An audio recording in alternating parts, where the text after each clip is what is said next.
I left Carmack's Village Hotel on Sunday, January 29th, day 10 of the adventure. The morning was spent eating, packing, and trying to convince myself to get back out there and have some more fun. From Carmack's to Pelly Crossing Village would be about 75 miles, 120 kilometers. Various body niggles were dealt with day by day. An Achilles, a plantar fascia, a perineal tendon. Now it was a hamstring, from pulling in so much new snow that was coming down at nights.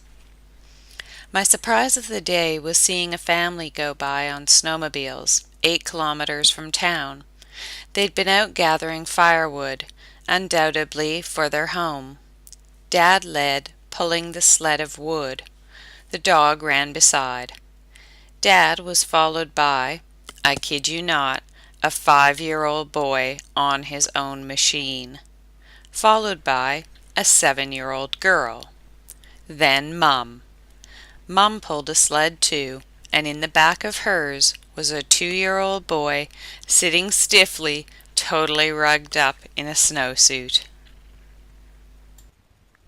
I'm building my nest for the night, and I've started putting pine or spruce boughs at the door there. Thanks to the trees for providing those, because they do help to keep from tracking snow in and out of the tent, which is nice. I waited a year to come back to this place to explore it more, and now it's so cold. It's minus 20, I think, by my little gauge, that my good camera won't even work. This is Yukon Crossing.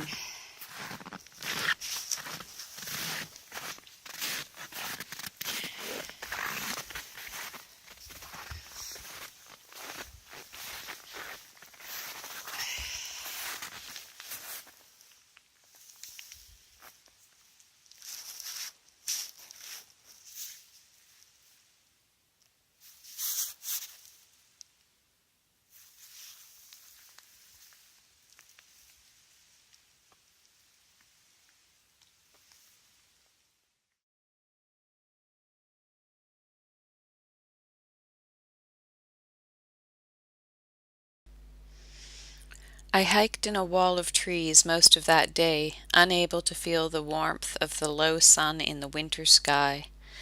Out on the jumble ice, I remained shaded by the hill on my left.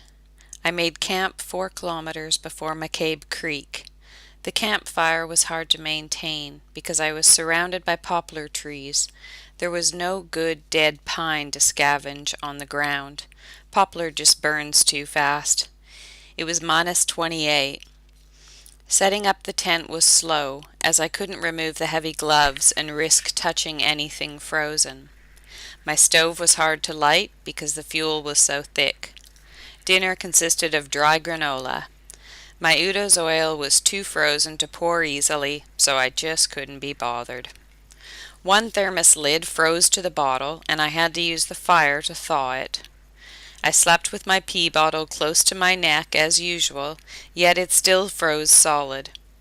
My water had ice crystals in it by morning. My ultimate survival storm-proof lighter wouldn't light to burn my toilet paper. When I woke on day 12, I just knew. It was a totally calm knowing. There was no fright, no disappointment, and no regret in that moment. I just knew I wasn't going to go on. I knew from forecasts that another minus 40 cold snap was setting in. I thought I'd make it to Pelly Crossing before it was too bad, but I had reached my too bad limit.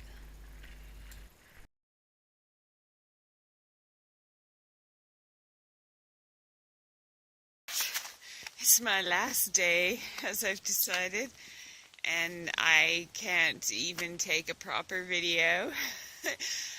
because my camera is having a meltdown right now because it's so cold, and so it just keeps beeping and beeping. I'm still hearing it beep, and I think I should pull the battery out of it. I just hate to open the battery case up because that can introduce moisture into it, but I need to shut it up, I think. And so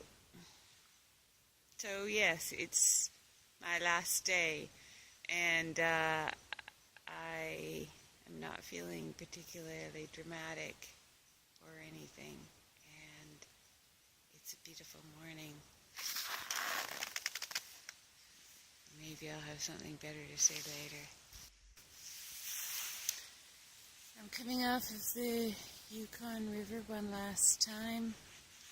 Just up ahead is McCabe Creek Ranch, or whatever it is, and there's a family who live there. That's a checkpoint for the ultra that I did.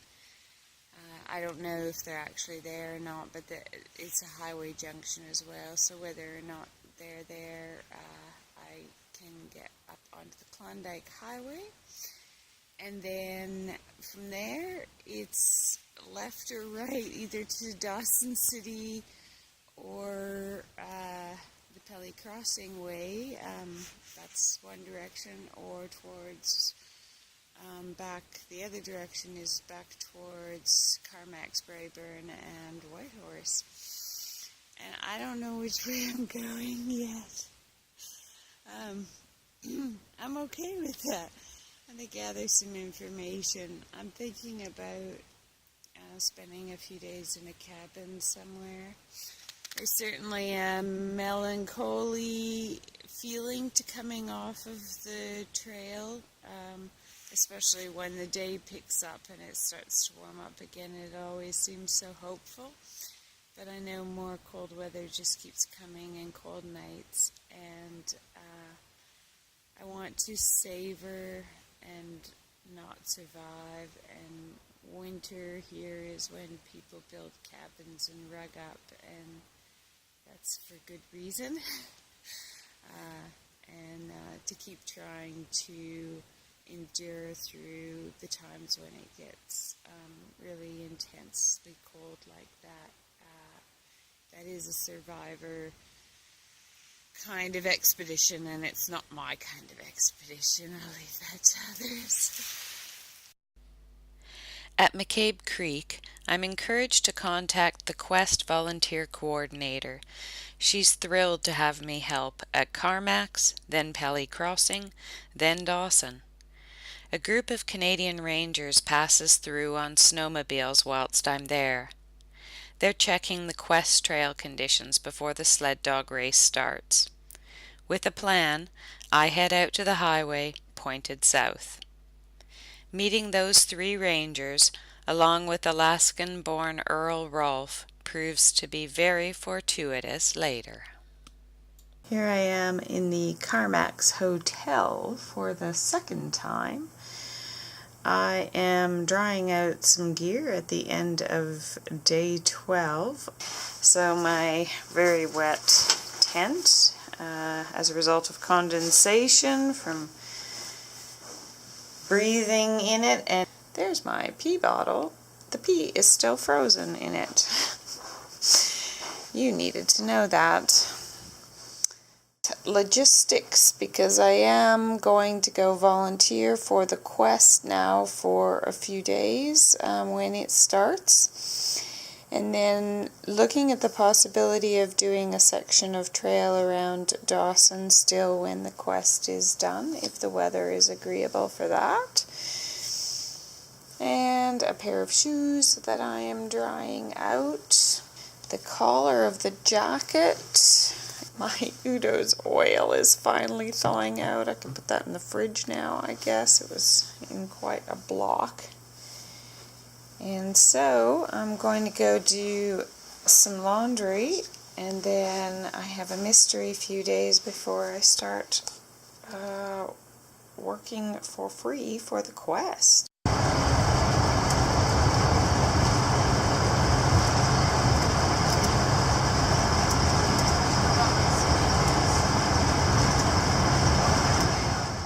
day 16 for me, and it's the first day of the Yukon Quest sled dog race. I am in Carmax for the third time. Down there is the Klondike Highway Bridge, and then they will hop onto the trail here and start following this trail along the Yukon River this direction towards Freegold Road and Yukon Crossing and McCabe Creek, where I ended up pulling out at day 12 because it was getting colder again and it was going to turn into a bit of type 3 fun for me that I didn't want to have. So now I am volunteering for the quest for this week. The dogs have left Whitehorse, the teams have left Whitehorse, and they're making their way here. They are expected to be here by tomorrow morning, so it's pretty crazy that what took me 3 days, maybe 3.5 days during the race last year to get here, kind of going full on, and what took me about 10 days to get here at a slightly more cruisy pace with proper sleep at night can take them a day and a half or something to do. It's pretty amazing.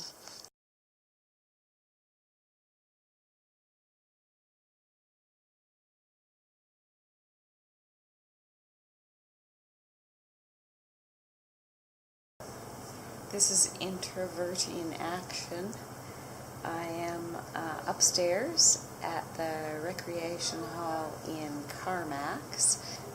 So there's a pile of volunteers who are now gathering tonight to be ready to go in the morning, and they're all downstairs socializing. So I'm hanging out upstairs, me and Pokey, and oh, there's Big. Me and Pokey and Tig hanging out upstairs by ourselves. We'll do a little, I'm doing a little journaling and gonna do a little book reading and just doing what introverts do best when they're not out in the bush on the trail.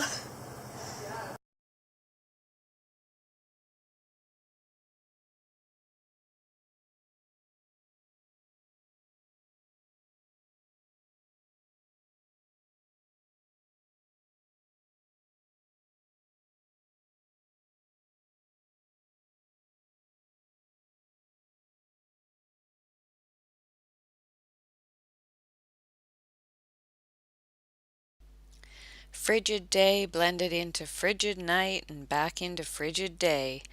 I slept on the floor of a gymnasium every afternoon between shifts, and cheered in a few mushers finishing the short 300-mile version of the quest. Dog teams came and went, but the cold snap stayed.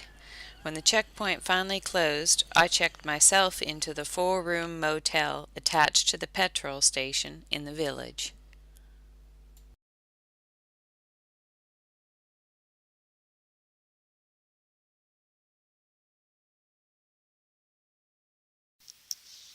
Day 21 of Yukon Quest by foot, and I am in Pelly Crossing. Finished volunteering for the quest last night and was really very tired. Not a whole lot of sleep over 3 days. I did the midnight shift, and that seemed to morph a lot from midnight till noon to a couple hours sleep to doing a few extra tasks. So yeah, kind of a couple hours sleep maybe every 24-hour period. I have just secured a ride back down the road back down the highway to McCabe Creek, where I came off on day 12, and I'm going to spend the day.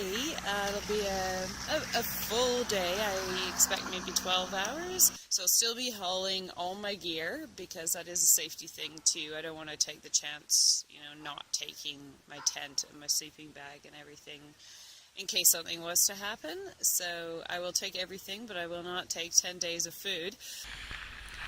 The Quest didn't need me in Dawson City after all, so I'm a free woman. It's day 21. For evening entertainment, I go down to practice night at the hockey rink and spend some more hours obsessing over maps and weather models. I'm looking for the weather window now, so I can pick up where I left off at McCabe Creek and hike the 240-mile, 400-kilometer section to Dawson. It's the longest, most remote section with the highest elevation. There are no villages to pass through. I need to allow 10 days.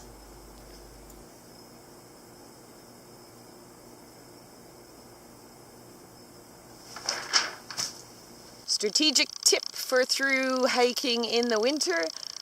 I'm about to enter a lake section, so I'm going to do all kinds of useful things now, like having a pee and eating, because sometimes you get out there and it's quite cold and you're quite focused. I don't know how long this one is, so I'm going to do some business.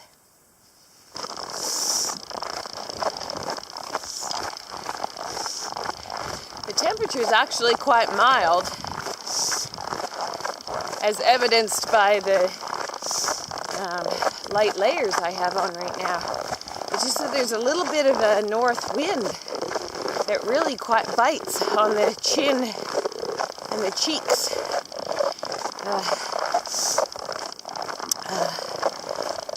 So I'm on I'm on the trail.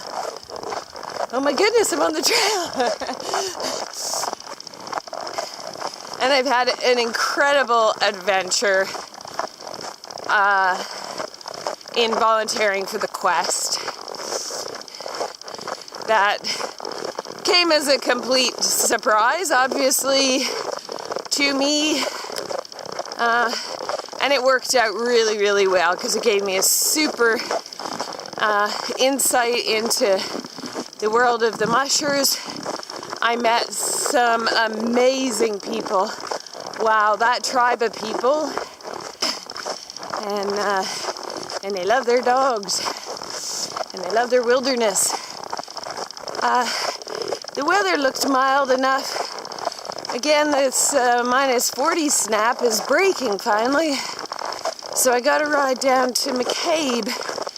And I'm hiking the section in the Pelly Crossing. I didn't expect to be doing this. So that's awesome.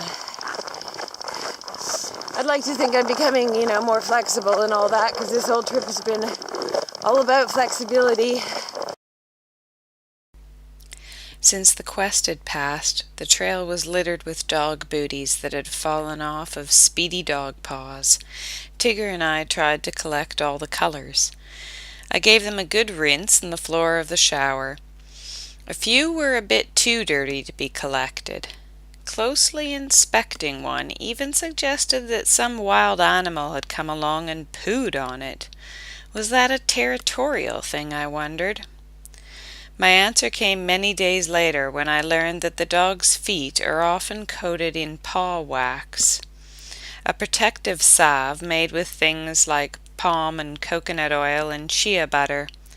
It tastes good, I guess. Some dogs actually eat discarded booties, and then poo them out, of course. Apparently harmless. Day 23 in the Pelly Crossing Motel. I debated long and hard about leaving today. It is snowing now. The snow is forecast, and it was supposed and it's supposed to clear off probably around 3 in the morning and then get quite cold for the first part of the day. It's actually pretty cold still right now, and that is a lot of snow coming down. It's gonna be really slow tomorrow. Yes, indeed. But I've got 10 days of food, and so if I don't take 10 days to get to Dawson, then I would just be carrying all that food for nothing. So I may as well have 10 days of food and use it all. May as well snow. Day 24. Look at that moon set on the Pelly River. I am leaving Pelly Crossing. Wow. I never predicted anything like this happening. It's an adventure.